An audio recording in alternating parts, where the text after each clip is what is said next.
net zero emissions by 2050. That's the goal in legislation proposed today by the Liberals, meaning Canada will not have any CO2 emissions, or those emissions have to be absorbed by, say, carbon capture and storage or forests by 2050. The Prime Minister says this cements his 2019 campaign promise to mostly eliminate greenhouse gas emissions. But are these targets realistic? We're not even on track so far. Did our Paris Climate Accord targets, and are they actually binding? In other words, are there penalties? What makes this plan different than every other emission target plan, none of which have ever met their targets? Let's find out. Joining me now, the Environment and Climate Change Minister, Jonathan Wilkinson. Minister, good to see you, and hope the family's doing well, as always, in this crisis. Thank you. Let's talk about this promise to set CO2 targets and try to get to net zero by 2050. Your government set CO2 targets in the last election. The first target, though, for this is not till 2030. It's for a future government. Why wait a full decade before your government actually sets a target for net zero? Well, let me clarify a couple things. I mean, first of all, we're not setting, we're not waiting a decade to set a target. The target actually has to be set within 6 months of this bill coming into force. But the first milestone is 2030. And the reason for that is the Paris Agreement is focused on 2030. The commitments that Canada and other international partners have made is 2030. All of our provincial counterparts who have set targets, including the more progressive ones on climate, like Quebec and British Columbia, have 2030 targets. And so the focus for us is on elaborating how we're going to actually exceed that 2030 target to establish this new milestone, and then to work towards how we take ourselves beyond 2030 in 5-year increments to achieve net zero by 2030. But I would say that some of the folks that are talking about this 5-year, 10-year thing, I think have missed the point a little bit. We have provided an independent mechanism, which is the Commissioner on Environment and Sustainable Development, to review achievement or non-achievement of targets and to make recommendations. That person will be reviewing this in 2025 and will be making recommendations about whether or not this is on track, and if not, what the government needs to do. Okay, but so let's talk about that. Still, it's a decade before we understand the first milestone, so it's a bit optimistic.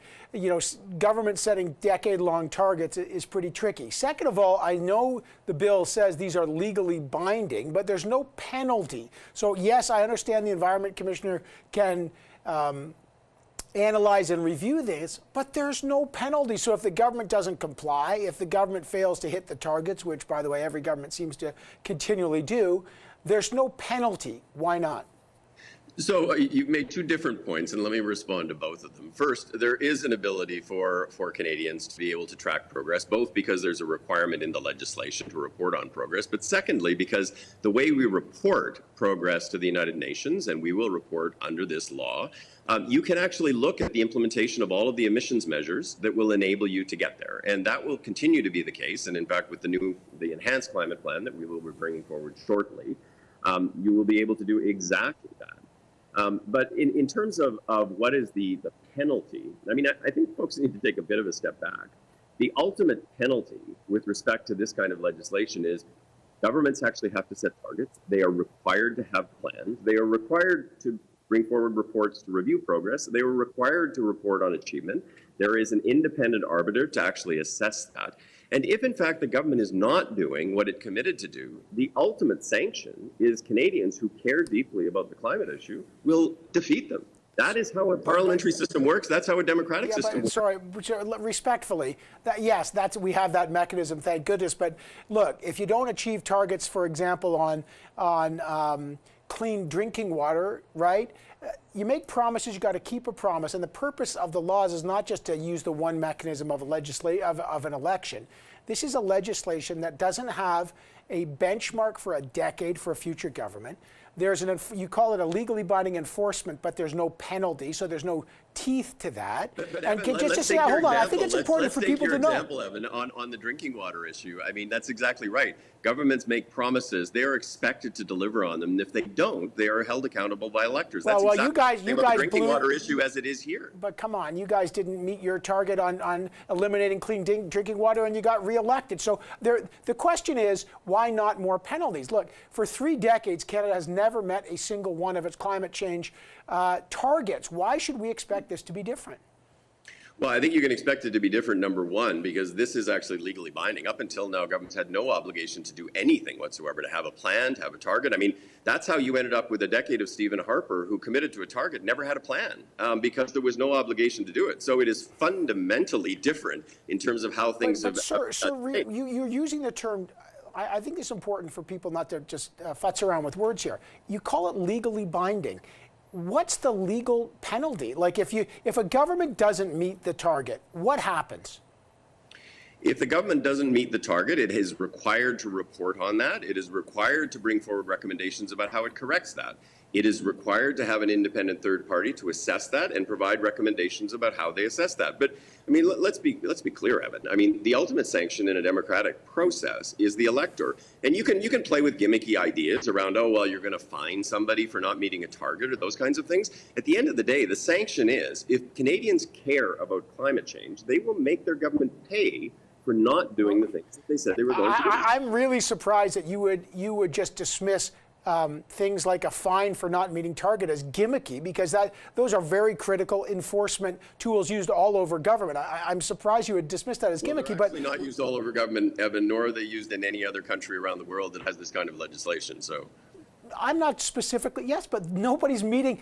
It's used in other areas of government enforcement. And one of the reasons people are so concerned, like the Green Party leader, Annamie Paul, is so concerned about this, sir, is because you're not using these targets, because you're not using what you dismiss as gimmicky penalties, no government has been able to meet their targets. We're not even 2/3 there for Paris. That's why the Green Party leader calls this not, that's why she's dismissing this as essentially green smog. Well, okay. Well, I think you should probably look at what many of the environmental organizations in this country, Pembina and the Suzuki Foundation, many of the business organizations like the Business Council of Canada, many of the labor organizations like Unifor are saying about this. This is a fundamental step forward. It is part, not the whole thing. We obviously have to fill in that milestone. We actually have to bring forward the Enhanced Climate Plan.